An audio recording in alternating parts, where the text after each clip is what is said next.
Good evening and welcome to the City of Isani City Council Committee of the Whole meeting for Tuesday, May 19th at 5 p.m. I'd like to call this meeting to order at this time. If we could all rise for Pledge Allegiance. I pledge allegiance to the flag of the United States of America and to the republic for which it stands, one nation, under God, indivisible, with liberty and justice for all.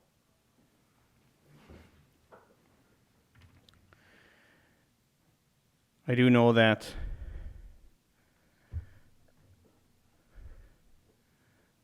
all right, we still have council members walking in as I'm speaking. Everybody is present. I do know Councilman Lundin, however, is running about 3 minutes late.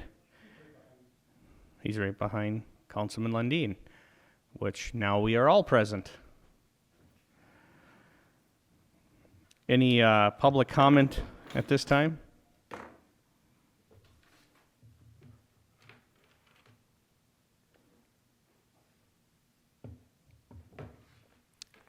No public comment at this time. We'll move on to the committee meeting items.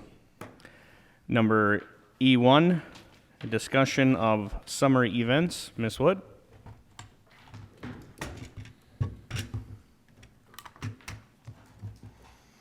Thank you and good evening, Mayor. So what staff would like to talk to you and the council tonight is regarding our summer events, particularly our June events, which we have the street dance, the mayor's luncheon. We'd also like to talk to you about the fireworks. It was slated for a date that coincided with the Jubilee and parade and rodeo days. However, those have been canceled by their organizers. Wondering if we should still keep the date. And then also talk to you about the community center rentals. This is all regarding the governor's order allowing people to gather, but in no more groups of larger than 10 people. And wondering what that change occurs or happens for our events that we have happening in the city.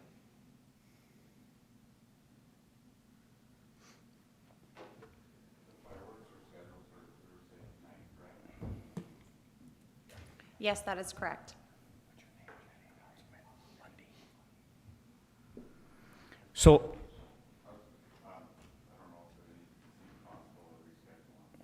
Is this mic on? Is your mic, this mic on? is your mic on, Councilman Collison? Grab one of those cordless ones. Didn't we just have this company out? Can you hear me now? Yes, thank you. Oh, Reason why I ask is maybe if the Jubilee days and rodeos canceled, maybe Saturday night would be a better night for families. But I know it's really soon, or might be too soon. Too soon to reschedule from Thursday to a Saturday night or a Friday night. It was just a thought. I guess I missed what you were referring to. The fireworks. They were tentatively scheduled for Thursday night. Which Thursday, what date is that? July 9th. Was So the why date that wouldn't they were we, supposed to I be guess scheduled. my idea was, why wouldn't we make it patriotic? Because we have no parade, let's move it to July 4th, or that weekend.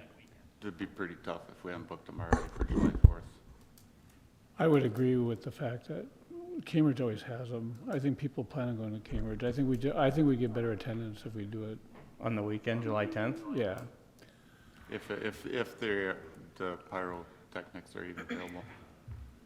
I'm sure they're booked solid, but I mean, I it's appreciate just what an you're saying, idea. Mayor. I don't know if it's even possible, Yeah. but We do have Jenny Garvey on the line. I'm going to ask Jenny, do you know if it would be possible to ask them if we could have the fireworks on July 4th?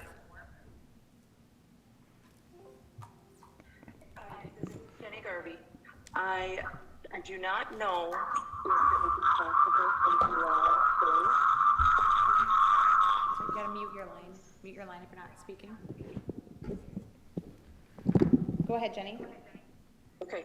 I do not know if it's possible for July 4th being moved to that date.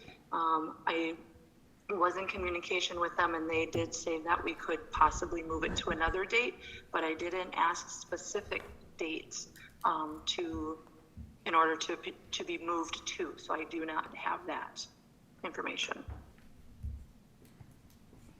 Okay, thank you. I would look into, if it's possible, Friday night or Saturday night the following. Which you're referring to July 11th, I believe it would be. Yeah. I think that makes sense. Any other comments or concerns by the council? No, I think it's a good idea. Yeah, I think that makes sense. What other events did you mention too? The street dances and then the fireworks and, So it'd be the street dance in June specifically, and then also the mayor's luncheon. As much as I don't want to do it, I think the mayor's luncheon, we could push it off and reschedule it. I'd like to hope we could do that. Personally, as far as the street dance goes, I'll leave that in your court, but I don't want to cancel it. I don't even want to move it. I want to keep it right where it's at. As long as Miss Garvey's okay to work it, as long as that band's okay to come, then I say we go forward. that's what I'd like to see. I would agree. Have we heard the Lions' opinion on this yet? So what staff has been told by the Lions and also some of the other vendors, Ms. Garvey checked in with them, they were willing to work it as long as it's legal to do so.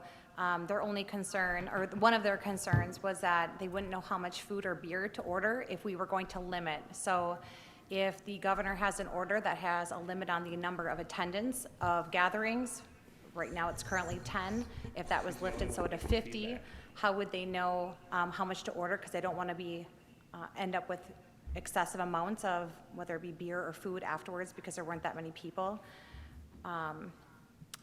We can ask Ms. Garvey's opinion about working those events, and we do have our attorney on the line as well if we want to ask his opinion. But if the governor's order has a strict number of gatherings, it would be unlawful for us to have an event that would be greater than that number. But yet again, he could come out June 1st and open this thing wide open, and here we're sitting twiddling our thumbs when everybody else has canceled every event throughout the state.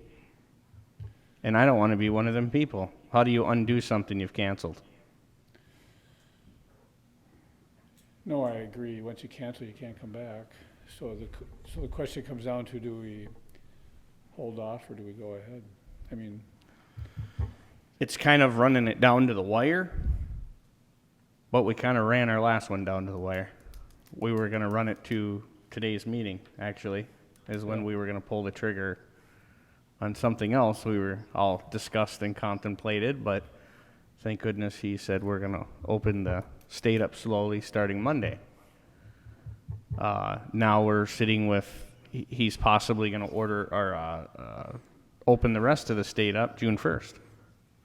And if he does that with restrictions, which I'm sure he'll do, then how do we uncancel something would be my concern. Instead of letting it go down to the wire. June 5th is that date, correct? I think June 2nd is the Monday. What is that, Miss? June 1st is a Monday. So Miss June- Garvey, what is that date on that street dance? This is Jennifer. The street dance for June is scheduled for June 20. That's plenty of time. My main concern is this, is if Miss Garvey's not comfortable, that would worry me. If the band's not comfortable, that would worry me. If my police chief had anything to say, that would worry me. But if nobody has anything or any worries, and the governor lets up June 1st, then it would be 28th, she said? 20th. 20th? I'm Well, maybe trying we to should write ask the down. band how comfortable they are. Maybe we should ask them ahead of time, Ask who? the band. That's what I'm saying, is if the band would play, if Miss Garvey would work that event, which I'm always there, I am more than willing to help Miss Garvey in whatever she needs to do. I think that, Mayor, if we may, we'll take it individual. We'll ask Ms. Garvey her opinion, and then we can ask Chief Myers his, and we'll do one at a time just for feedback reasons. So, Jenny, we'll have you go first. This is Jenny. I did reach out to the band, and the last communication that I had with them, they were still undecided. It's you. That's who's They feeding back. weren't is you. sure if they would be able to get different band members.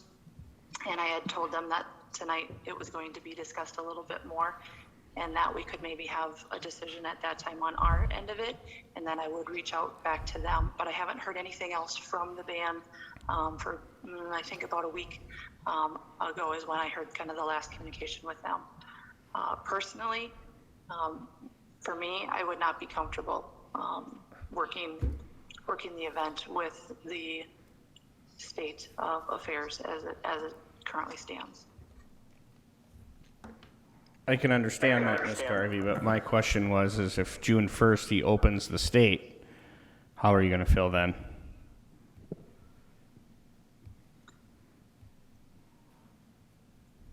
Well, from what I'm gathering, the information is that June 1st, the restaurants and bars are supposed to be opening up.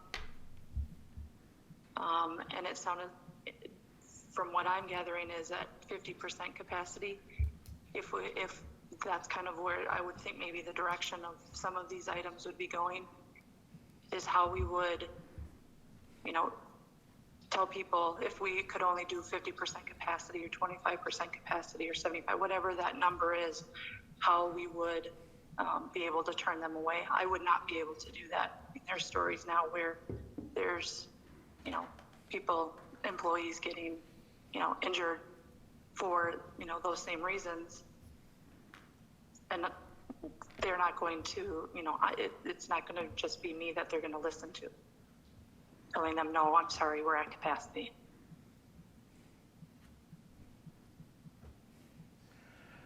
Okay, so Ms. Garvey's a no. You can move on, Josie. My only, my only thought is, in this whole thing is we're not gonna know what Governor Walz is gonna do. When his last change as May 18th, last week when he came out, I was blindsided by what he did. I for sure thought he was gonna stay-at-home order. He's getting a lot of heat from a lot of places.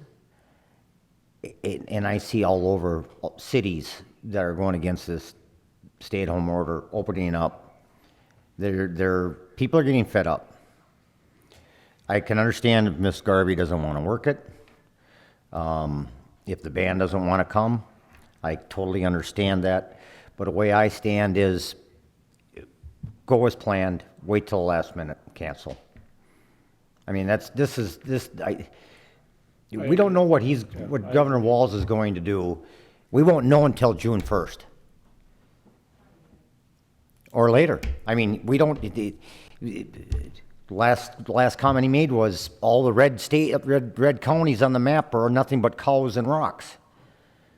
Because those are Republican counties. I don't know if I was a Democrat living in one of those counties, I think I'd be a little upset with him too. So we have no idea what this guy's gonna do. So I guess there's my 2 cents, but I think our Chief Myers should have a say on this. All right, Council Mayor. As far as our role in this whole piece of the puzzle, I don't have a concern with, as long as we're following the mandates, whatever the governor has at the time. As far as limiting capacity, we don't have the resources or staff from our department. It's kind of outside our realm to have our officers at the checkpoints in theory to say, you can go in, you can't. So that would be outside of our realm. But as far as this event itself, our officers are already working, we're in the public. I don't have issues as long as they're within whatever the order is, if that makes sense.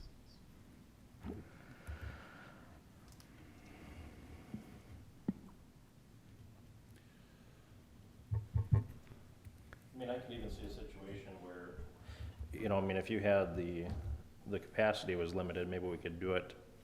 I don't hear you on Not hear me on there? How about now? There you go. I mean, if if capacity was gonna be an issue, maybe we could talk to the fire department and see about using the rodeo grounds. Maybe it's not so much of a street dance, but it's a get-together. I mean, you could fit a lot of people on those stands, and you can spread a lot of people out over that infield. I mean, maybe that would be an option, or some other venue would be an option where we could maybe, do it with capacity restrictions if we absolutely had to. But otherwise, I mean, I think we have to make our decision based off of assuming that everything is gonna be ready to go, and I'd like to see us continue to move forward to make it happen. I agree.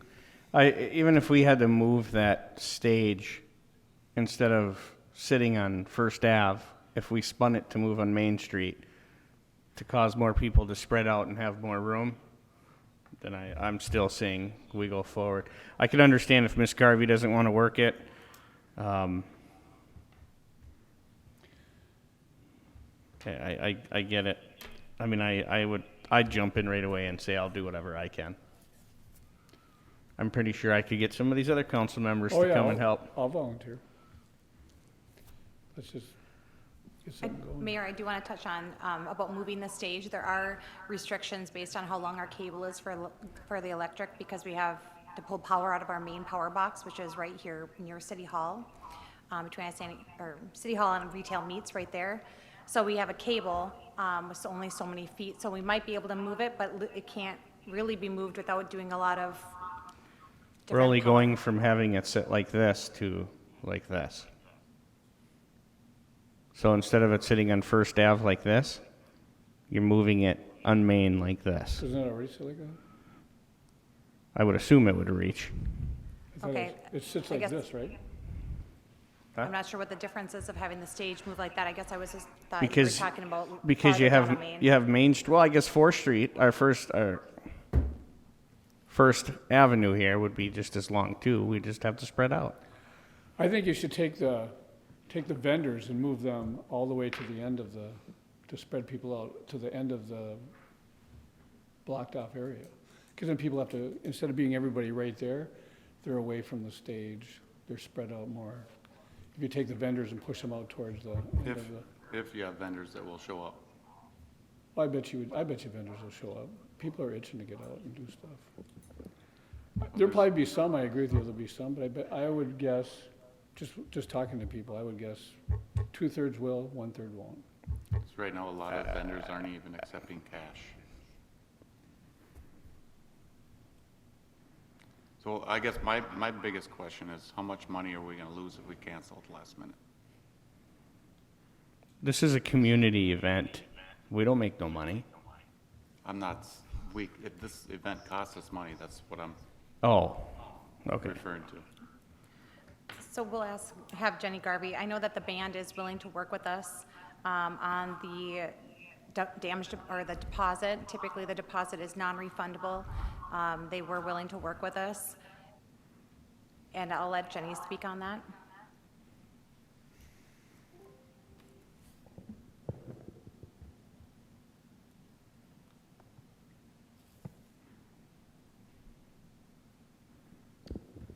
She's still, She's still there? This is Jenny. Was there a direct question for me? yes, Jenny, the question is what is the band, how are they willing to work with us on that deposit? I know that you had said that they were willing to work with us, so we didn't lose that. The question was how much money would we lose if we cancel last minute? Okay, sorry, it was cutting out so bad. I didn't hear all of it, so thank you for repeating it, Josie. So far, we have put down for this band $153.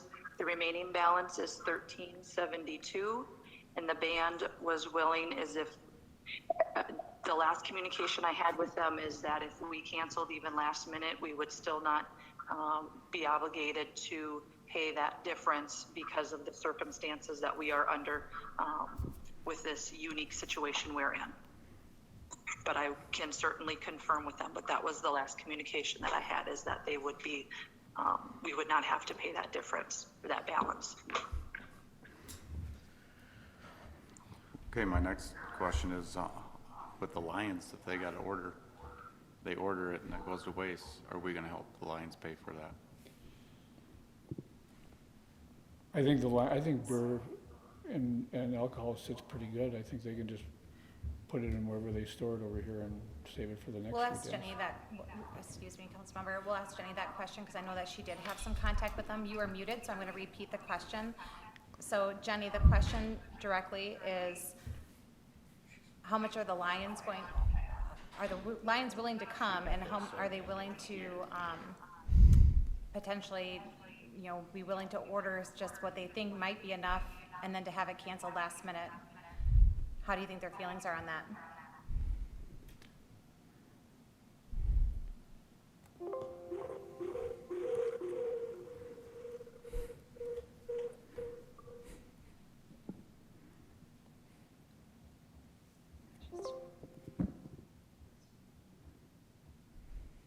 Jenny, the question is are the Lions willing to order beer in anticipation of the event, but then to have it canceled last minute? Do you know what their feelings would be, Jenny?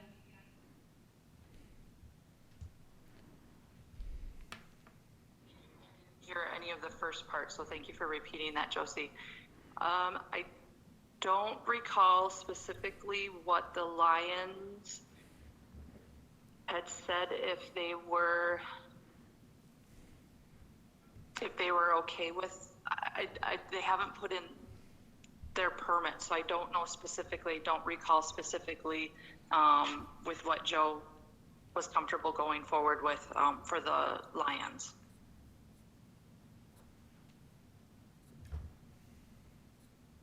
I mean, I wouldn't imagine that they need a huge amount of lead time. I mean, typically a week would be enough time to, so, I mean, I don't think, if we find out on the 1st that we're gonna have issues, we would be able to let them know at that meeting, prior to that, I'm sure, and that would, I think, be enough time for them, I would assume. I am a Lion. I'm telling you right now, whatever doesn't get drank over here will get drank over there. My thought is let's wait till the last minute to see what this June 1st is going to bring. Worst case scenario, when's the second street dance? What date is that? July 18th? Ms. Garvey? This is Jenny. The July street dance is July 18. August is August 8. What's the worst case scenario that we just pushed everything out? If he changes the state of the whatever governor's going to do, and he pushes it out 2 weeks, what's the difference if we pushed all those dates out 2 weeks? I mean, is that feasible? We can do I it. think I'd rather see if we were gonna do that. If it came down to that, I'd rather take the June street dance and put it in the end of August, maybe the beginning of September. That would give bands and food trucks and stuff time to reschedule. Maybe they're not booked out. Good chance they are. And we keep July 18th where it is and August 8th where it is as well. If all fails.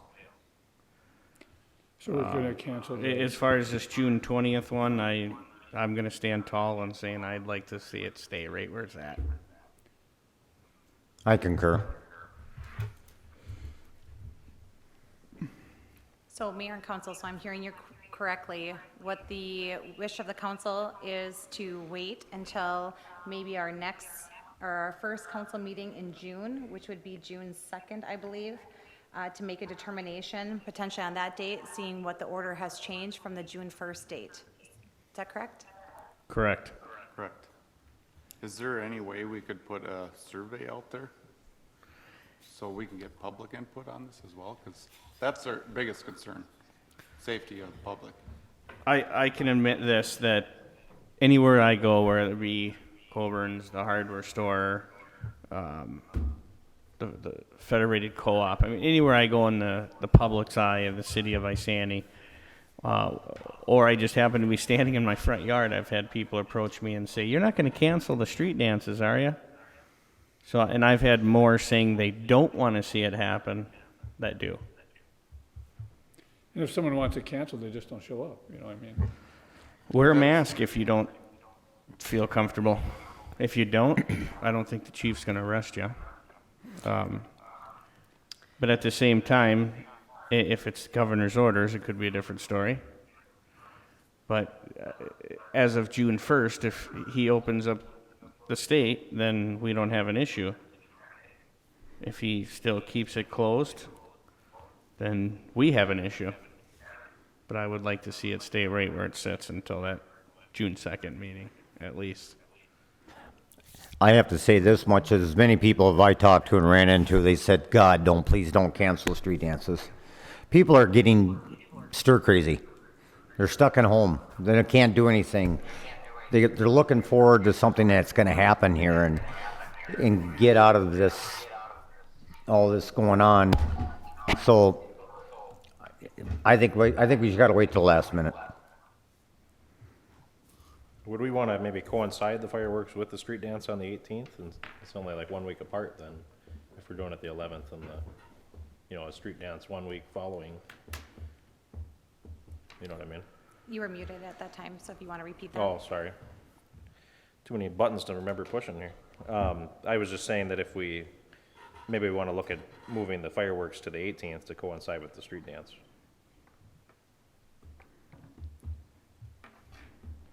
That isn't really a half bad idea. It's not, but why not give somebody something almost every weekend to Yeah. go to because nobody else has anything for them?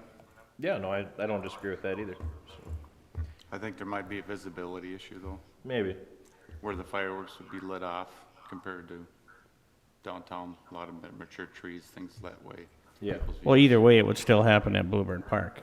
Right, but people that are at the street dance may want to see the fireworks too, for them to get to Bluebird Park in time and then deal with parking issues and. Then getting get back seats. here. It's gonna be a. It would be a be nightmare, a I agree. Logistics nightmare, especially for PD. Yeah. I say we keep the fireworks in June 11th and then that street dance or July, I'm sorry. And then July 18th for that street dance. I'm just worried about the June one right now, and it sounds like we'll hold it where it is until June 2nd, till we meet again. So, Ms. Wood, I think that answered your street dance, your fireworks, the mayor's luncheon. What date is that again? June 17th was a day that we had set. No invitations or anything have gone out at this point, because we were kind of waiting to see what would happen. So if we want to push that back to July, August, we would probably want to give businesses a chance to get up and running again too, before we start inviting them to things, so. Personally, I'd like to see that pushed to July. I don't know if Hopefully you're all the aware of this, businesses- but I heard later this afternoon that they are voting tonight if they're going to cancel the county fair, which is probably going to they're probably going to cancel it. That's tonight they're going to talk about it.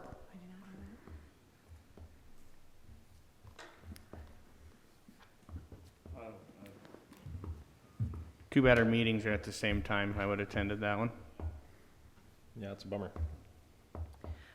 So if I may, Mayor and Council, I just want to recap on what we've talked about so far. And as a reminder, we do have the city attorney on, if we had any questions for him regarding any of our events or logistics of organizing an event during this.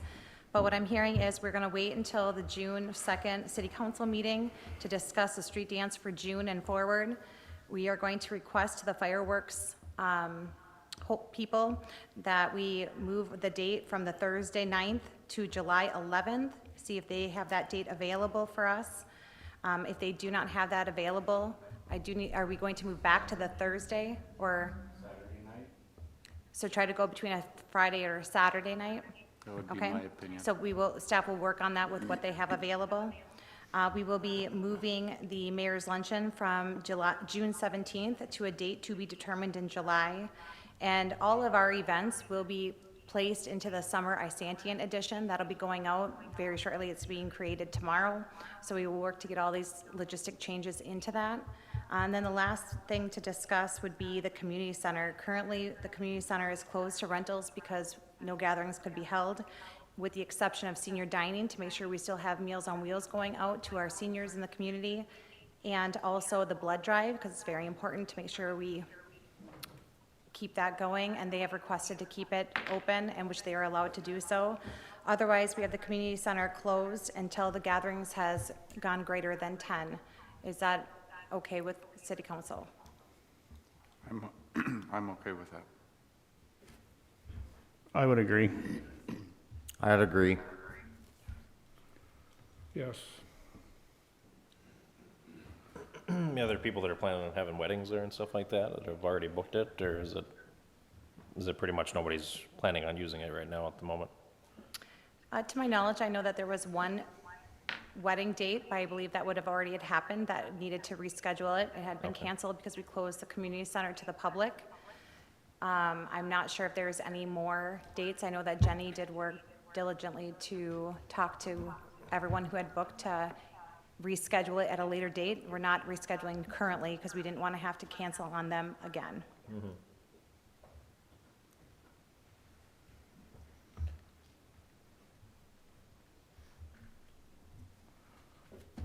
That's all I have.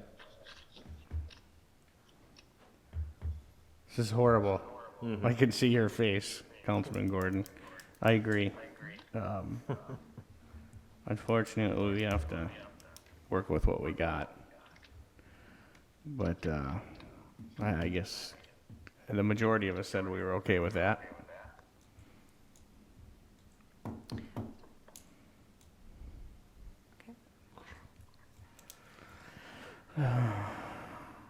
And Joe, because I know you're on here, if we're crossing lines here of anything that is illegal, please speak up.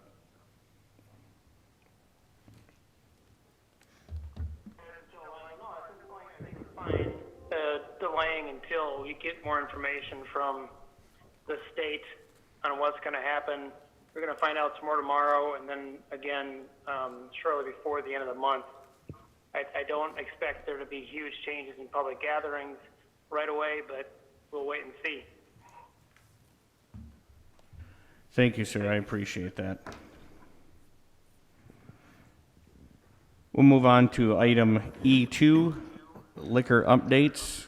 John, I know you're on here.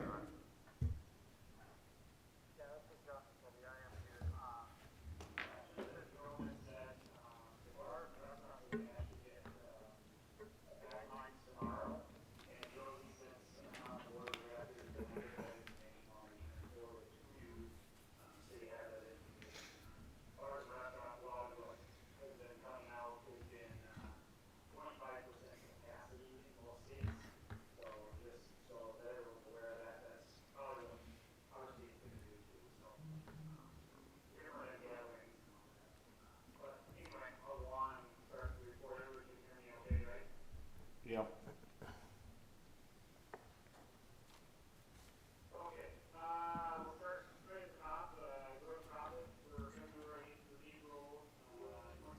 .54. We had our largest one-day sales ever, which was 35,000 on Friday, March 18th. Basically the start of the pandemic. I've never seen numbers like that in my life. Even with the previous private I worked for, I've never seen that before. So it was crazy. We had two record-breaking months, both March and April. March sales were nearly 325,000. April sales topped 335, almost 336. We've been following the CDC guidelines as close as possible since we are an essential business. Public Works erected I call it spit shield in front of the registers. We provided gloves for employees thanks to the police department. We've also been sanitizing the doors and door handles on a regular basis, installed stickers on the floors to keep customers 6 feet from one another.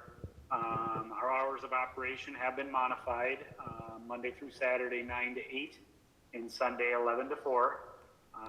Currently, both Cambridge and St. Francis liquor stores are closed on Sundays and Mondays. And North Branch, I just had heard they are closed on Sundays as well. So we've been extremely busy on those days trying to keep up, but we've been keeping our numbers down and making sure the 3 people working together keep the 10 to 15 in the store, including the employees that are in it. We do have 3 staff members, as you see here, to follow the guidelines. The bet drive is going on right now for the month of May. Next month, we're sponsoring the 7th annual Support the Troops Drive, which is on this evening's consent agenda, runs from May 26th to July 5th.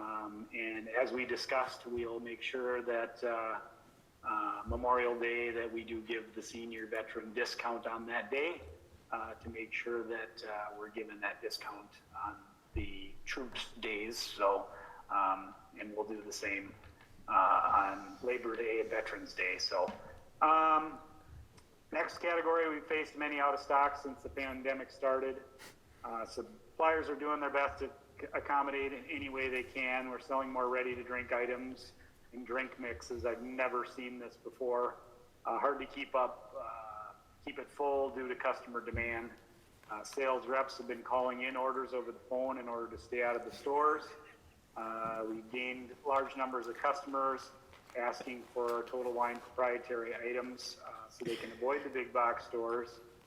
Since the Star Tribune article came out in January, we've gained 9 new wine customers already on top of the 25 I already have. So most of them are case buyers. Beer distributors are lowering costs on their bottled beer since the restaurants and bars are closed, and it's helping our gross profit tremendously. They've dropped them really low because they're getting close on date. So, so that's it. If anybody has any questions, feel free to ask. John, Dan here. Has there been any thought when you'll possibly open the store back to normal hours? So I've been kind of watching other stores around me, and some people are adding an hour at most. Some are still keeping to closed on Sundays. I talked with Bobby from Cambridge, and she is going to reopen on Mondays now. So some are opening it a little bit more, but she's still doing till 9 o'clock, Monday through Saturday, starting in June. So I kind of thought about it. I don't know if it's really going to make a whole lot of difference. It doesn't seem like many people are coming after the 8 o'clock mark right now. But that's something we can certainly discuss and decide what we want to do. And then one other thing that I do want to mention, a lot of stores are switching to credit cards only. It has worked really well for us. It keeps the lines moving. People really do like it. I realize I probably lost some people on that, but most people understand, and I've given them options to go and buy a gift card from Quick Trip. It costs them $4. They can put a couple $100 on it, and it lasts them a couple months or whatever it takes for them. But some other options I've thrown out. I had a couple questions for you, John. This is Jimmy. My first one was on the hours too. I mean, if we're busier than normal and we've got more customers than usual and we're squishing them into shorter amounts of time, does that make a lot of sense as far as the social distancing thing goes? Well, the only concern that I have, Jimmy, on the weekends, what I'm running into on the weekends is we're spending more time with one person standing outside, and then they don't have time to stock. But that's like the only time. But during the week, the 8 o'clock, Monday through literally Friday, is not an issue. Maybe Saturday if it was another hour. I don't know. I'm just speculating on it. Some people, in fact, Bram changed theirs until 9 o'clock on Fridays and Saturdays. So, I mean, it's a thought, and I can discuss that with Josie, and we decide what we want to do. But I posted on everything, all our hours, so that it's out in the open and people know. But you see what I'm saying? I mean, we're still compressing the hours, and I mean, I don't know how that makes any sense to make shorter hours and then, you know, be even busier than normal and then expect people to have any type of social distancing in that tiny little store. You know, I think that if we open the hours up and I think that's what Dan was getting at too, if we open the hours more, then we get the ability for people to go in later into the evening and instead of all compressing down into the late afternoon, so. The other concern that you'd have to worry about is he going to have employees that are going to want to work those hours? That'd be the only concern that I could see John have. But if he had employees to work it, I guess I'd be asking that same question too, John. I think I can easily ask everyone, what their opinion is, if they're okay with it or not. I mean, obviously, some of them are giving it up on the weekend, on the Friday and Saturday, giving up the 2 hours. I know I've had a couple comments from employees saying, thank you for doing that. Some of them that have kids, they appreciate it because, they don't have to be there till 10 o'clock. They can be home with their kids too. So it kind of goes both ways, and I could probably ask if we wanted to go forward that way and see if they're willing to open it up a little more. I'm willing to. It's the willingness of my people to want to do it too, so. And I think John, that from the start of this, I've been behind you 100%. I'm sure the council feels the same way. Actually, I shouldn't say I'm sure. I know that the council is behind you. So if you would check and see what kind of feedback you get, that would be greatly appreciated. I'd like to hear from what the customers have to say too. If we could try to get some feedback on that. Yeah,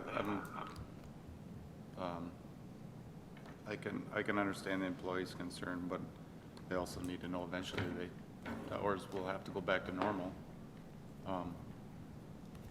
So they can't get too comfortable with the way they are as it is. Yeah. The next question I had for you, I mean, as a percentage, how much of our sales was credit card and how much was cash? Because I know, I mean, you're looking at, probably about a 3% charge on all of those card fees, maybe a little less because you're, everybody's there in person. But, I'm wondering as a percentage of that, I mean, we're talking, if it was half of that, I mean, we're talking thousands of dollars on extra credit card processing fees by not taking cash potentially. So what percentage of your business used to be just cards? I would say 3/4 of our customers use cards before cash. And I think what it comes down to is how comfortable everybody is with the fact that, I don't have to stand here and wear gloves and count out change. Don't know where the change has been. On their perspective, and I know where you're saying on the fees, Jimmy, and honest to God, I've never seen sales like this. When I'm seeing numbers like this, obviously people don't even care that they're paying with a credit card. Honestly, it's just unbelievable what people are buying. I've never seen this before. I can't keep up with a lot of things, beer especially. Even my beer reps come in and go, "Oh my God, you guys have outsold everybody around you." I said, "I know. It keeps coming, so it hasn't slowed down." That makes me want to open them hours even more. I mean, it's probably costing us, it's probably costing us a couple $1,000s a month just to not take cash. But I get it. I mean, personally, it doesn't matter to me, but I completely understand. I mean, money is probably the dirtiest thing in this world, or it has to be the top 5 anyway. I just wanted to bring it up. But to me, that's a concern. That's a lot of money to just flush away. So what's your solution then?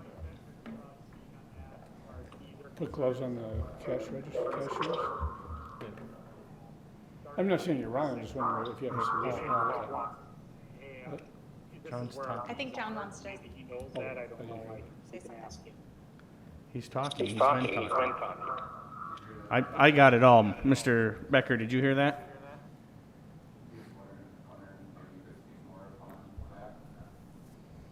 As far as the fees goes, John's wondering if you could speak more on behalf of that. Yeah, reconciling the credit card statements at the end of the month, I'd say roughly for March and April, we were about, say, 1,800, 2,000 more than normal. I mean, Jimmy's about correct. I think John's statements about the percent cash to credit card breakdown previously is about correct. And, in my experience over the last 10 years, doesn't really matter what store you're at, cash sales continue to go down. And, cash sales continue to go down, credit card transactions continue to go up, and the farther we go into the future, the less cash will will interact with at the register. So, but yeah, 2,000 a month is about right.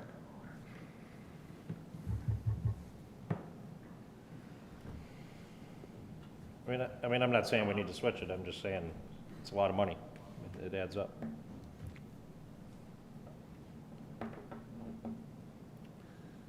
Mike, is it offset by the record sales?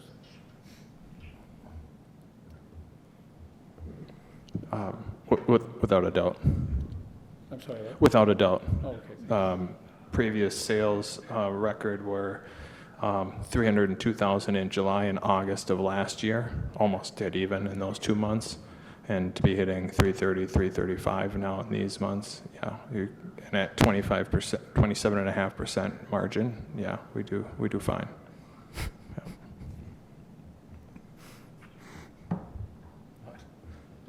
I guess my opinion would be to look at maybe opening back up to the normal working hours. Work on that, and then maybe next time around we'll revisit the credit card cash. I would concur. Let's see what John can get on the end of swaying back to longer hours, and then we can revisit that credit card worry. And I get the worry, but at the same time, I understand the public's and/or, unfortunately, the governor's point of view. Ms. Wood? Mayor, because a lot changes on June 1st, should we ask John to have a target goal of opening to full regular hours as of June 1st? Yes. John, if you could work on that with your staff, that would be greatly appreciated. And then I'll get back to you. Thanks, John. Say, It's John. highly appreciated. I got a question for you, John. Have you been having problems with the social distancing with the hours you have right now? To be honest with you, most of them are very understanding, but most of them are misinformed too. In fact, I was standing outside for almost an hour on Friday, just, making sure people are following, and most of them are very nice about it. Oh, I understand. And I said, well, we got to account for the people that are working in there too. And they're like, yep, no problem. A lot of them are, misinformed, and all of them thought come Monday, well, I won't have to do this anymore. And I said, no, this isn't over. That's what's so hard is the public is misinformed on it. And such a small store, it makes it such a challenge to make sure we have that number in there. And customers, some of them even yell at each other like, you're too close to me, but it hasn't been a concern that I'd have to get someone in there to break something up, but it is a concern, yes. So most of my employees, I even have a counter in there, and I say, you guys got to use this on a regular basis because it's their safety as well as those that are coming in. So, Thanks, John. thanks, John. I saw Germany is doing pool noodles on a hat. So everybody knows the social distancing. I thought that was kind of funny. Somebody's got a leak in the room. The other things that I noticed, I think some of the southern restaurants have mannequins sitting in tables for social distancing. So if Councilman Lundin was at a table, they have a mannequin full of tables in between us. So we know to keep that social distancing. People are coming up with some creative things. It's going to hurt, but they're not going to let the percentage of the capacity to what it used to be. That's for sure. Unless you're strictly a delivery carry-out business, it's going to hurt. If you're a dine-in, it's going to hurt. Or in John's case, it's going to hurt because it can only limit so many, but thank God for the Isani residents on being so understanding and working with John. And I think he's right. They're more misinformed than anything. So I just look at it as we need to bring them that information since Governor Wolf is not. I have a question for Chief Myers. It just dawned on me, and it's kind of off the top of the liquor store, but CBD joint, are they supposed to be allowed to have people in the store?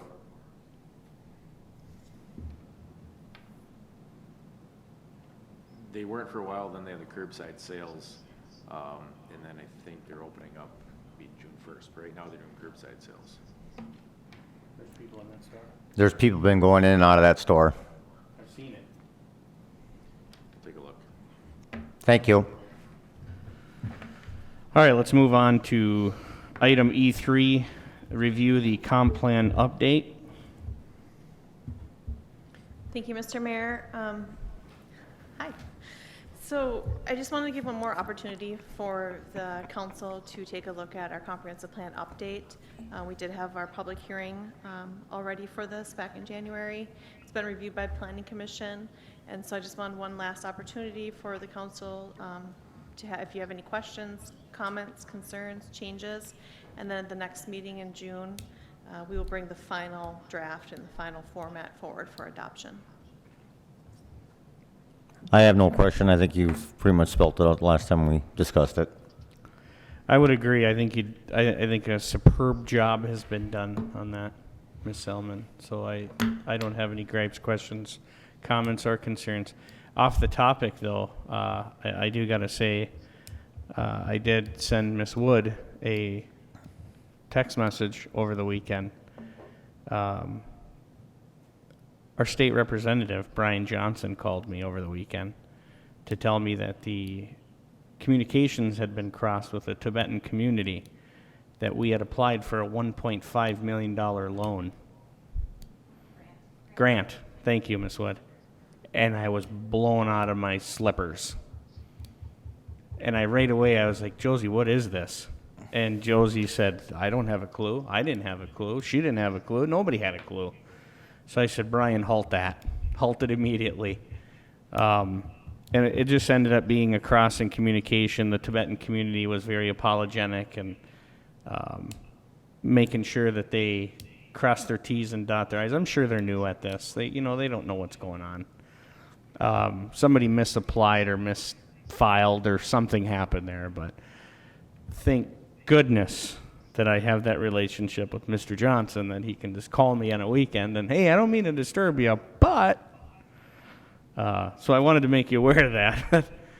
That blew me right out of my slippers when I had that call. I was like, oh my gosh, I'll hang up and call Miss Wood, Mr. Johnson, don't worry. So yeah, but other than that, the comprehensive plan, I don't, anybody have any comments, questions, or concerns? I think we all felt pretty good about what you did already. So thank you. With that, we'll move forward to item E4. We're going to decisions on the annex property enforcement. This is one that kind of concerns me. I think we need to figure out what we're going to do and get this over with tonight. I don't think there's no more kicking this can around, because there's a lot of properties and I'm getting a lot of emails, a lot of phone calls, a lot of text messages, and all I keep doing is pushing them to Chief Myers, and I can't even say his last name, so I'm not going to try it. The old chap, Jed, over there doing code enforcement and CSO. All I'm doing is taking them emails and I forward them to the chief and to Jed and to Josie at times even. And there's a lot of properties, and the ones that are mostly being complained about are these annex properties. So it's time now. Councilman Lundin and Councilman Bergley and Councilman Collison, at that matter, you guys were here when this happened. We annexed them in. You guys know how I feel. We know how Councilman Gordon feels being new.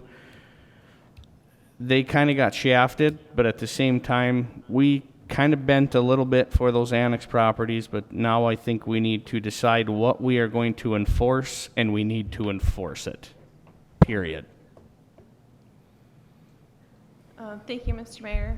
If I may, so after talking with the city attorney, we've kind of reviewed all these meetings that we've had, and what I have before you is an idea of actually rezoning those properties to R1A. We don't have that district right now. Basically, what we would do, it would be parcels over 1 acre would be rezoned to R1A. They would still have the same uses, accessory uses, permitted uses, conditional uses as the R1, because that's what they're currently zoned right now. But what we would do is we'd add in the minimum lot requirement is 1 acre. There's a greater setback on the front, which they all have right now. And we would add, if you look at subdivision 7, underline number 4 and 5, it says, with the exception of driveways in existence at the time prior to the effective date of this ordinance, all driveways should be paved with concrete, bituminous, or asphalt pavers in accordance with section 17, subdivision 15. So that would be people in this district, if their driveway isn't paved today, it can remain that way. Also, number 5 talks about the number of vehicles, trailers, recreation vehicles parked outside would be limited to 7 units, and that's any combination of a total of 7 as defined in section 227 of the city code. 227 just provides the definition of what a vehicle is, and that would, again, would apply to only the properties that are zoned in this district. And as proposed, when we can discuss this further, but as proposed, it would be a rezoning for the properties basically south of Palomino that are over 1 acre. That would include annex parcels and some parcels that have not been annexed. They've been within the city, but this all gives them a little bit more leeway because they are larger than 1 acre. When I talked to the city attorney about it, we thought about just rezoning just the annex parcels, but he said that'd be more of a spot zoning and you need to make it a little bit more universal. So that's where we came up with the 1 acre minimum. Kind of put in a little homemade map in there with some X's on there. That would be the parcels that we look to rezone to this 1RA, if the council so desires. What we would do, if you are on board with this, we would bring this ordinance amendment to Planning Commission. They would make recommendation, then it would go to council to amend the ordinance, and then we would accept that, and then we come back and we do the rezoning, or we could do it all at the same time. But I would recommend to do this step first and then do the rezoning, because you will have to have a public hearing on that, and all these people will have to be on board. This still feels like we're kicking the can. I mean, I'll just say it. The most complaints I get is Tyler Avenue. So right now we're going to be kicking the can in Tyler, and it's still going to be there, and we're going to have to do this process of rezoning. And I get it. I like that idea, but I still feel like we're kicking the can. Well, we should do this before we do this. We had already agreed that anything over 1 acre, right, that they could have 7 cars in their driveway. 7, that included trailers and vehicles. Mr. Mayor, that was a discussion that was never formally adopted. We would have Okay. to actually amend the code in order to do that, but we did discuss that at a previous call meeting. Okay. I mean, I think we had discussed too that, you know, if these properties were sold, then we would do different things. But this basically, I think, is better than that because they can keep the property the same, so they can sell it as is instead of saying, well, I have to sell it and I have to improve, you have to improve all these things when you buy it. So I think this is a better idea than that is actually, and I like it.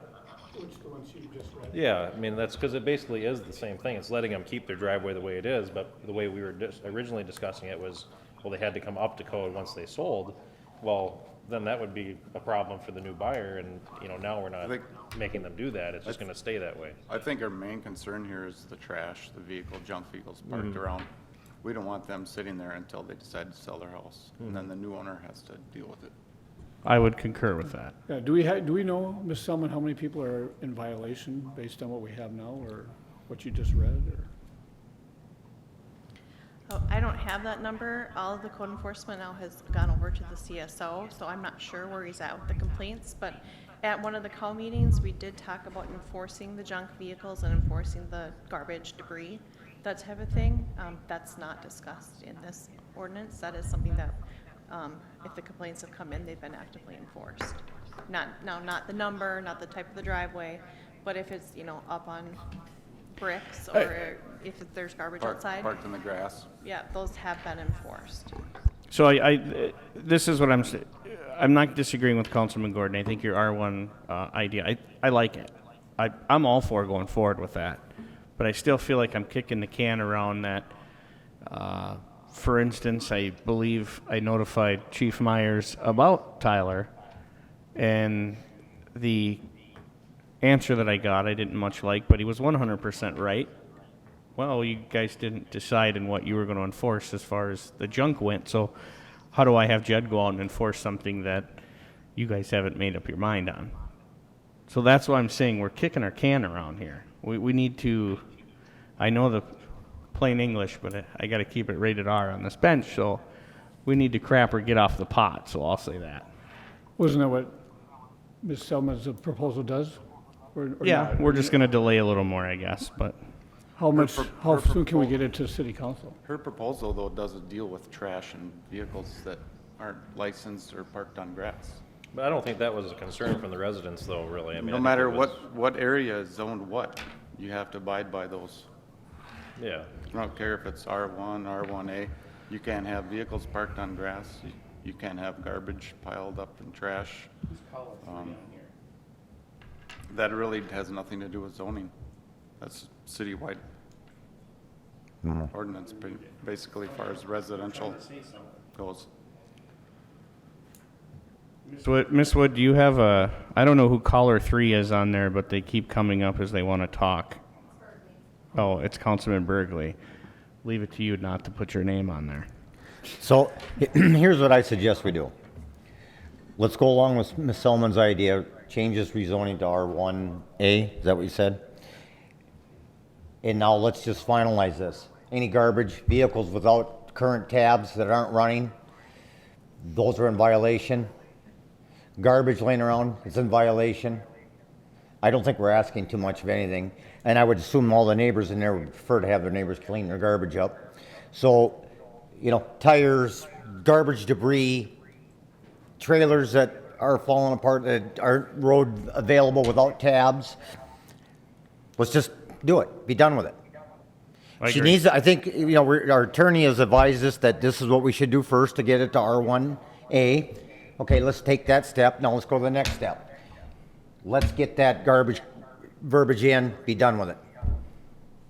I mean, I'm sick and tired of this. I try to do everything I can for these people that got annexed. I was not here when this was brought up to start with the annexation. Mr. Burgley brought it up and asked for it to be tabled until I came back from Plus I voted vacation. no, remember that. And he was shot down because they knew that I would be against this. This whole thing all comes to stem to that event center that they wanted to be annexed into the city of Rice Sandy. At that date, I said, what are you going to do with the people in between here and there that aren't annexed in the city? I was told at that meeting, and Mr. Burgley will remember that, and I think Mr. Carlson will remember that, we'll only annex them if they are asked to. A year later, they're forced. What's done is done. But we need to move forward. We don't need any more complaints on this. So let's do this. Let's get this R1A done. Let's also get in verbiage to clean up the garbage, unlicensed vehicles, the same policy that we have for the rest of the city. Let's just do it and be done with it. Do we not? Actually- I thought we just said we had the. The verbiage garbage. is already there. Yeah, for that's what I was gonna vehicles say. and I was gonna trash. say the same exact thing. I don't think that really changes anything, because they were already, with the other zoning they were in, that was all applicable, wasn't it? Well, then let's just enforce the garbage. If we've got one, then let's enforce it. Yeah, Mr. Mayor, to Mr. Gordon's question, that was always in the ordinance to effect, but at one time, the council directed staff to hold off on that enforcement. But yes, that is currently in the code. You cannot have trash, you cannot have unlicensed vehicles, if it's junk, whatever, you can't have it. So it sounds like now the council's saying, yes, enforce those codes. I say yeah, Yeah, I'm on board. I'm I don't know behind what it, you yeah. guys are thinking. I think it's, I was in the audience. I was just an audience member at that time, but I do remember Councilman Lundin was in Hawaii, actually, if we want to get technical. Councilman Burgley not only requested to table it, but he voted no on the annexation, and it still was pushed along. We all know why. I don't have to go into detail, but It is what it is. It is, right. As Councilman Lundin says, let's just work with what we got. so I concur with that. I plan on trying to meet all these forced people halfway. I think we've done our due diligence on meeting them halfway, and now I think it's the R1's a great idea. I think we should do it, Ms. Selman. Another thing to pat Joe on the back for too. I'm sure there'll be a lot of that. We got ourselves a phenomenal attorney, I'll say that. And then we put that verbiage in there just like every other resident in the city of Isani has to do with trash, unlicensed vehicles, trailers, wood, sheds that are falling apart. I mean, anything that's rubbish should be enforced. Chief Myers?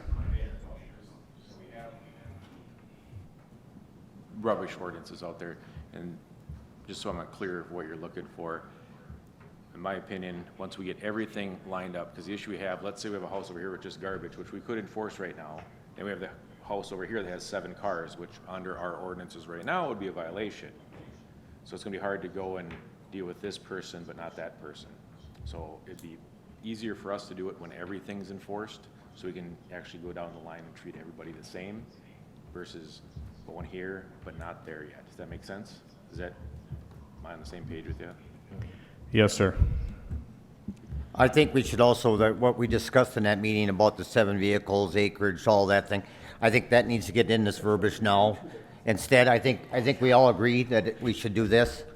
So now that's just that much more done, another step we don't have to go through. So Mayor and Council, just given what Chief Myers said, I didn't like that answer. That's why I did that, Chief. Like, darn you, you're right again. I just want to make sure we're all on the same page. So that for the timeline for this ordinance to come in, it has to, as Ms. Selman spoke, that it needs to go to Planning Commission because it does need a public hearing. That would be June 16th. It then would come back to City Council for approval on July 7th. So if we wait to enforce the entire thing, including rubbish and unlicensed vehicles, it would be not effective until July 8th. Why can't we request that to go on tonight's planning commission? Mr. Mayor, to complicate it even more, then we'd have to 'Cause we need a rezone public the hearing. properties. Oh, So there'd be another public hearing. I can try to do it at the same time. But these are people that we're going to be notifying them, telling them we're rezoning your property. Yeah, don't we like got to that. do that. We got to So- keep everybody informed. I mean, we can do it at the same time. We can do the ordinance and the rezoning at the same time. So what's our first step that we're going to have to take with the planning commission? Well, the planning commission needs to hold the public hearing to actually let's just adopt the ordinance creating the R1A district. That would be the first That would thing. be the first step. Create that district, get that into the ordinance, into the zoning code. They make recommendation to planning commission or council. Council approves that district. Then you have to go back and, if you look at the map, rezone all of those properties. That's going to be quite the public hearing because people don't like to have their properties rezoned. Granted, it's not really going to affect anybody based on what they're allowed to do, but it's scary for some people to get their properties rezoned. So we have to do a public hearing at Planning Commission and meeting at council for that. So we do couldn't 'em at push the this same to time. tonight if I No, wanted because to. you have to hold the public hearing, it has to be advertised. Gotcha. In the paper, and that actually has to go in on Friday. Gotcha. You can do them at the same time, the ordinance and the rezoning, but I wouldn't recommend it. I would just suggest one thing, when you send him letters about rezoning, be very nice to them and tell them that it's not really changing anything, it's actually beneficial for them to do it this way, because they're gonna all go up in arms. So, I mean, we need to put that verbiage in there that says, hey, this is actually more beneficial for you than the other choice you have. You know what I mean?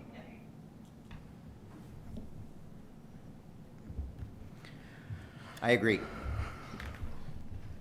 I just wanted the mayor and council, everyone to be aware then, for code enforcement to do their job and to enforce other things, we'll wait till all this is passed to do all together. It might not be till August, and they'll do it all as a whole. Thank you. We've waited this long, so. As much as I hate that, yes, ma'am. That's why I shook my hand at him because darn it, he's right again. I'm just tired of hearing the complaints. I understand them wholeheartedly, but I'm just going to send him to the chief. That's all I'll do.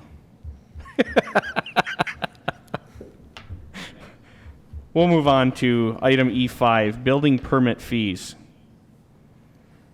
You want me to speak on this? Sure. I had a friend of mine that bought a house and he's flipping it in Isani. And all he's doing was finishing the basement and added a deck, and his permit was like I don't know, Mayor Johnson would know because I had him come over and meet me.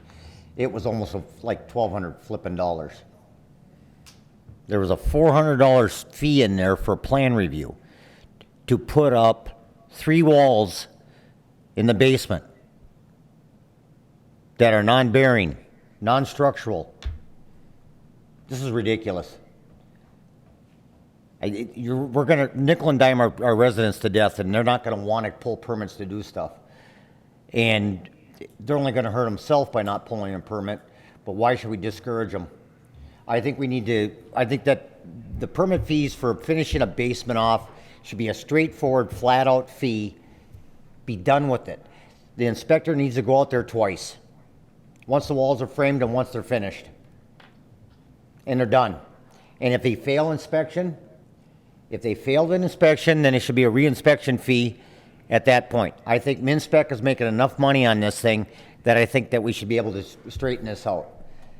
The way this was, not to interrupt you, Councilman Lundin, but verbatim, there was a permit fee of $480, a plan review fee of $312, and then a state surcharge of $14.78, license check of $5. This gentleman paid a total of $811.78 to finish a basement off. City of Blaine does not charge that much for doing what he just did there. I said personally, like I told him, I said, this will be discussed. I'm not going to guarantee you we get any money back for you, and if we even change it. But I would think that probably most of you probably would agree with me on that. This is ridiculous. It's not building a new house. There's nothing structural in being done in here. There's no reason to collect that other $400 for a plan review fee. There's nothing there. Well, then, as a matter of fact, that doesn't even include the mechanical permit or the plumbing permit that he has pulled besides. Or the electrical. Yeah. I mean, it's ludicrous. Let's not price ourselves out of people wanting to come and move into this town. I mean, we can control what we do on these fees. What we pay MinSpec is what MinSpec's going to get. I know Ms. Woods had told me, because I had this conversation with her, and she said it's all within our state statute rights to do this. But does that mean we have to do it? This is a small town. Let's keep people wanting to be here.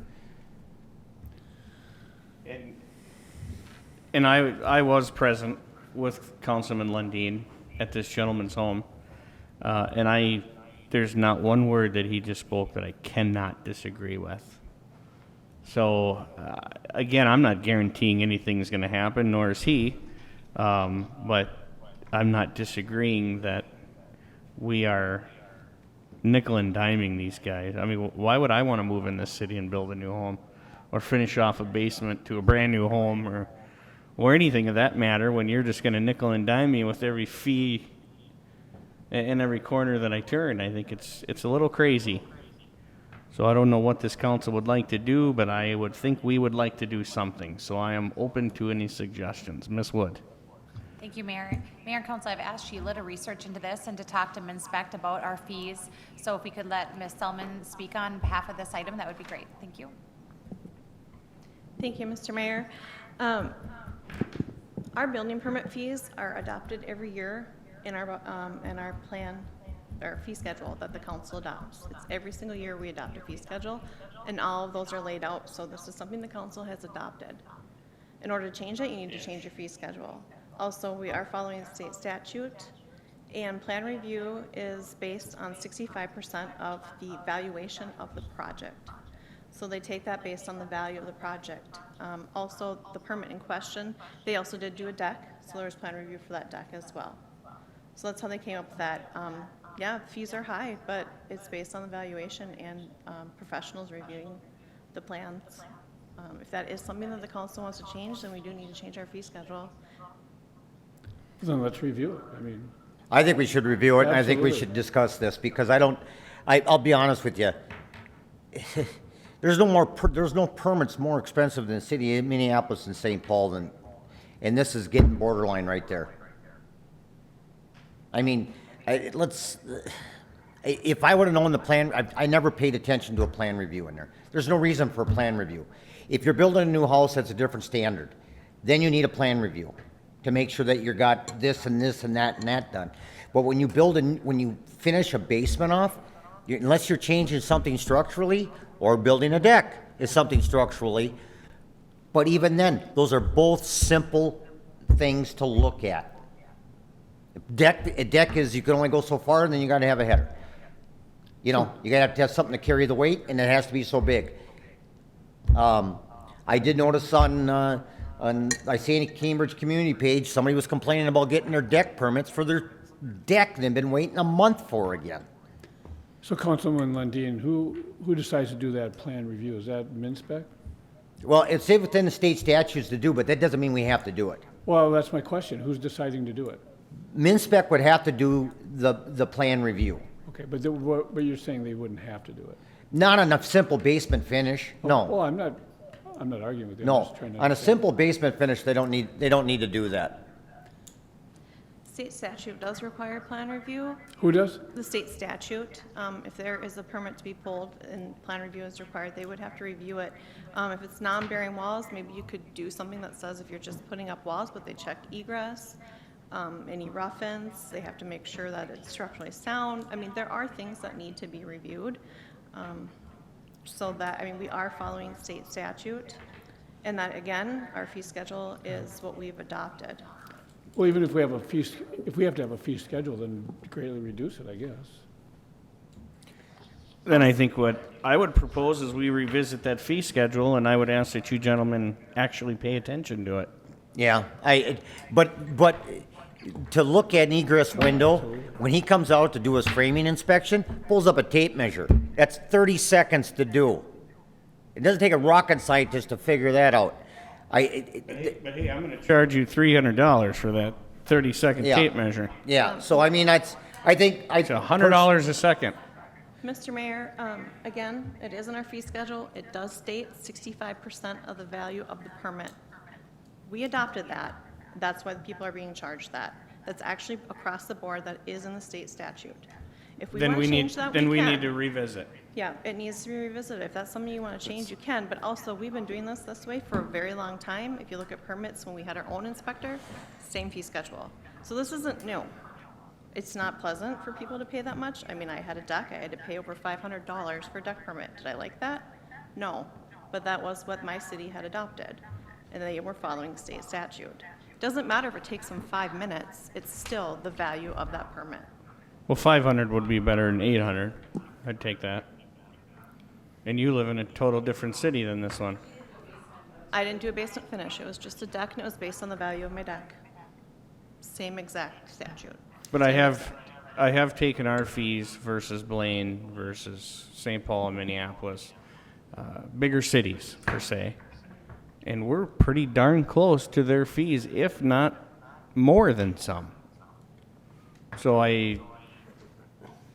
When you, when we looked at the fee schedule and stuff, it's really hard to you look at the numbers for, say, one line, and the fee doesn't look too bad, but then when you're talking about a finished basement, you gotta add multiple things together to come up with that number, and that's really, for me, that was really hard to picture, just looking at a whole list of several different types of permit fees, you know? But when you start adding them up together, and like what Mr. Lundin had brought up, all those things you had to pull a permit for just to finish the basement. There's obviously several different items that had to be reviewed or inspected, or, you know, I think all of them combined. And then you said it's set at 65% of the value of the project?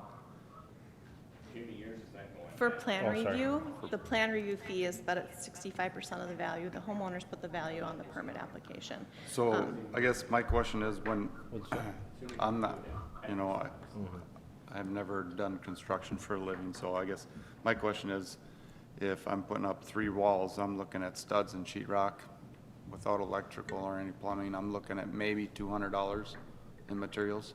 So the permit for that would be what? $50. Yeah, $50 Okay, minimum. So and then- how is this 65% of this, these walls must be 100 feet long if we're coming up with 65% Well, of the value. it's 65% of value that the person puts on the application. So I don't do math very well, so whatever 65% to get that number was Well- based on the value. So they said their addition and their deck, I'm throwing these numbers out, let's just say they said it was 50,000. So we take 65% of that to get the actual planner. 50,000 for a deck? No, I said, I'm just throwing it out there. Oh, So they provide that value. Yeah, decks do cost $50,000. But they do put the value on there. It's the value of material, what it costs, if you have to dig holes, whatever, who you're hiring, if you're not hiring, the labor. Again, this one specifically was for a deck and a basement finish. So they put the value, whatever that value was. That's how you determine the permit. You look at the spreadsheet that we adopted, or the fee schedule that we adopted. It tells you the minimums based on the value, and then on top of that is the 65% of the value is where you get the plan review fee. It's not based on how much time you spend on it. I'm not saying it's perfect world, but this is how it's written in state statute, and this is how we've adopted it in our code. So who's judging the value?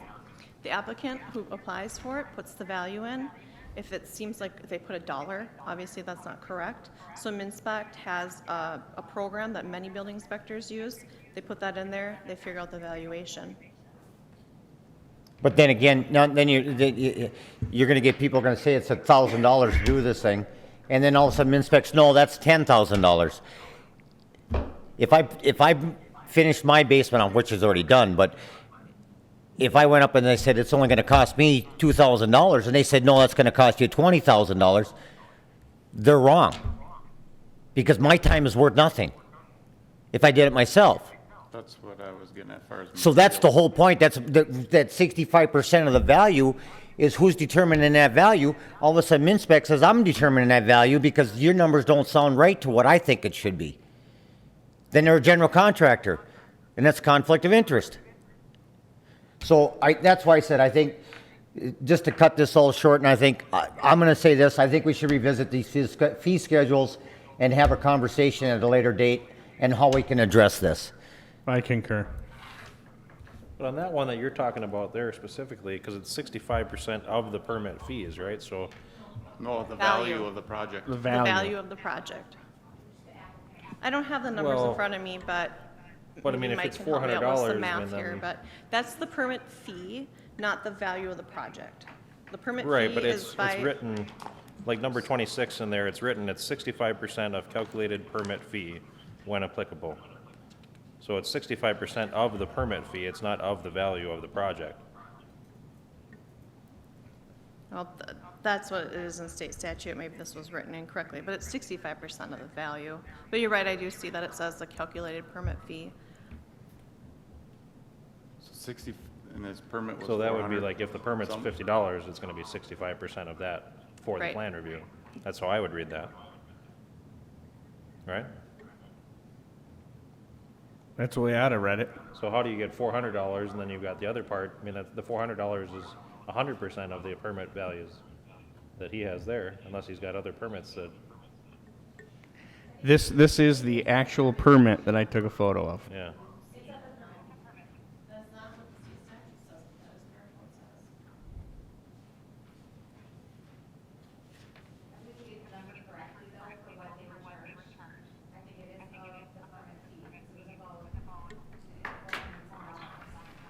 So if it's 65% of the project, it wasn't a very expensive project.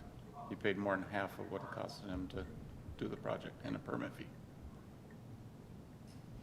It was 28,000 or something. I didn't see that permit a week or two ago. I feel like the value was about 28,000, but I'm not 100%. But I think the 65% is based off of calculated other permit fees on that application. Did he have a permit fee price on there, or value on there? Oh, 29,556. Mr. Ray, I apologize. The permit fee is based off the value. I got those flip-flopped. The permit fee is based off the value, and then it's 65% of the permit fee. Sorry, I do apologize. I did flip-flop that. So if you look at the table where it says value of work, 500 to 2,000 is $50 minimum. then you look at the next one, 2,000 Jimmy, to you 2,500, you know, that, and then, yes, and then it's 65% of that. Mute. Oh, sorry. Yeah, I do apologize, I did flip those around. But it's still at an additional 400 or 300 and some odd dollars. Well, but yeah, I mean, he's got $385 there or something like that, plus a state charge, plus a. He's got a permit fee of $480, a plan review fee of $312, and then a state surcharge of $14.78. Okay, so the 312 is right. I thought you said 400 for the plan review part of it, so that's figured right then. Because the 312 is the 65%, I'm sure, so. Right, and the 480 would be based off of the 29,000 for the project valuation that he put on the It does say application. valuation 29,500. Yeah, I apologize, I did flip-flop those numbers. The permit is based off the percentage. So I'm not disagreeing with Councilman Lundin. I think we should revisit our fee schedule if you gentlemen are okay with that at a later date. Sounds good. Let's move on to item E6, the discussion of the COVID-19 related expectations for the 2021 budget. I'm assuming, Mr. Becker, this is your game.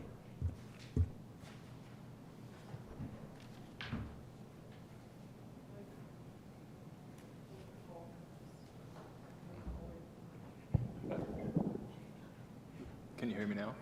Yeah.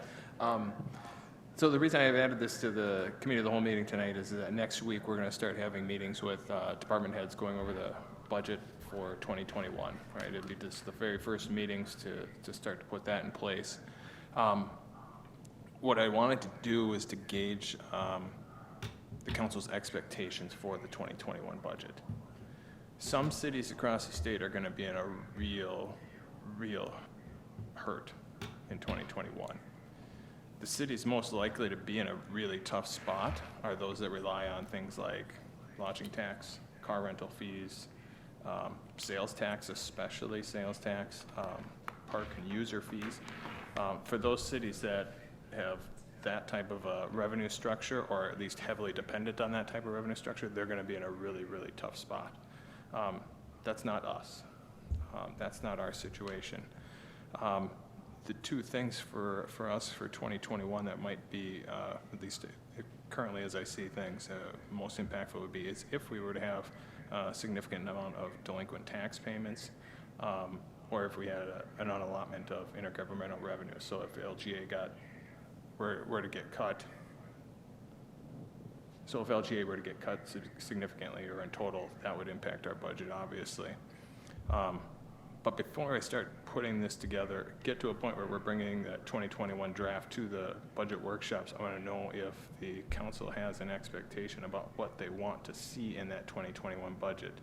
What we had talked about previously is that, good fiscal management is we don't want to have double-digit increases or decreases. We want the tax rate to be slow and steady. If it has to go up, we want it to be going up slowly. If it can go down, we want it to go down nice and slow and nice and even. If the council wants to stay on that path and with that mindset, it'd be good to know. If the council thinks that we need to try to dig deep and get the tax rate considerably lower to provide some relief, that'd be good to know that at this time as well. Just to have an idea of expectations. We're not talking specifics. Mr. Becker, do we know economic impact on what's going on right now, or is that still wait and see?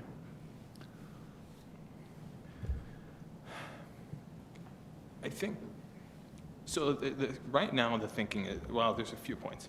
So first of all, valuations for taxes payable in 2021 have already locked in, right? So that already happened this past January 2nd, essentially. Property valuations are already locked in for taxes payable in 2021. So that's already happened. So any changes in the housing market in that regard with valuations, we're already insulated for 2021 on that. To the extent that we probably are currently at or near 25% unemployment, I think that will have some impact, certainly. There are probably some caveats to that, right?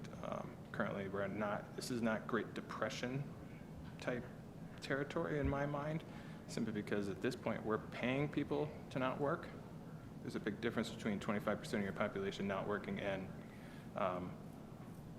really wanting to work and not being able to, and having a significant portion of your population being paid to not work, it certainly could be a bad situation. The properties most likely to end up delinquent on taxes are those that don't pay by escrow. You know, people that have a standard set payment that they're making each month, and they've got an escrow company that's paying those taxes for them. You know, for those parcels, they're basically already set for first half payment, tax payment for this year. That's already in the bag. That won't be an issue. But yeah, if this were to drag out and unemployment were to continue to stay at 25%, or if it were even to hover closer to something higher than that, yeah, there would be some people that certainly struggle to pay a lot of their bills, for sure.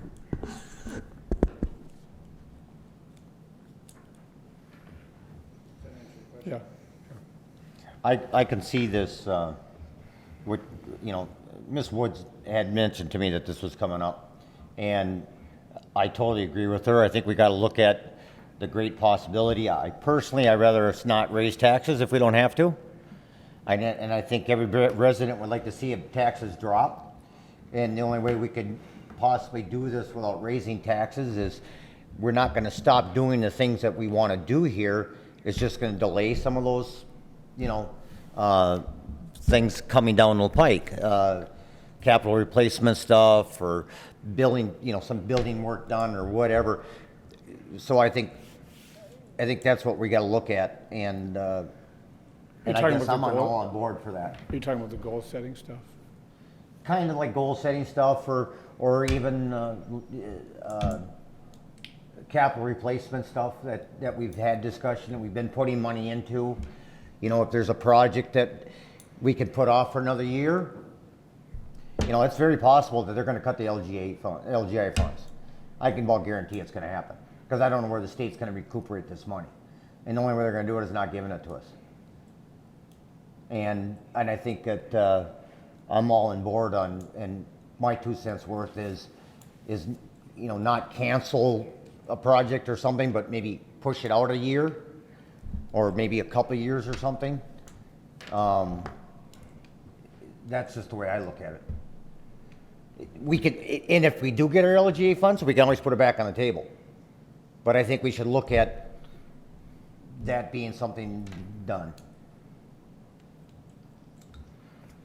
I like that idea. I mean, I'd like to stay, and Councilman Gordon, you were a big help in getting a 0% tax increase, and I'd like to see it stay there, or possibly lower.